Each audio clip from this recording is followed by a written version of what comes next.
Growing up, we all knew that kid was kind of a rule breaker. Here's an example of what I mean.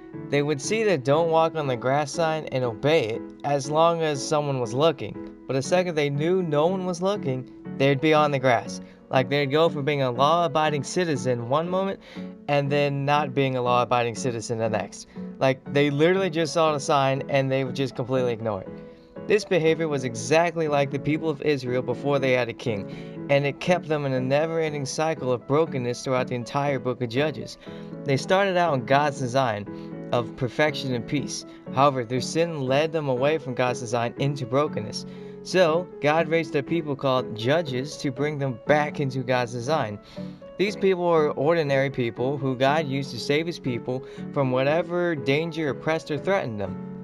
But there was a problem with these judges. They were sinful, just like the people they were saving. They couldn't save Israel from what they really needed saving from, their sin. You see, Gideon was a murderer. He killed his own people after they refused to help him. Jephthah sacrificed his own daughter because he was so unfamiliar with the God of Israel. Samson didn't even really want to do anything with God. He lived his own life and ignored God's laws. Just like how a blind man can't help another blind man see, a sinful man can't help another sinful man. Each one of the judges God raised up to save his people ultimately failed because of their own sin. They saved Israel from their physical problems, but they eventually led them back into wickedness, thus continuing the cycle. The book of Judges shows the fall of Israel into deeper and deeper sin. Things get so bad that one can't even tell the difference between Israel and the Canaanites. And showing the decline of Israel's moral standards, the book of Judges points to Christ in a dramatic way. When reading the Bible from a narrative perspective, the reader is asking himself, is one of these judges going to be the promised seed of the woman? Will one of these judges be the one to crush the serpent's head? Sadly, the answer is no.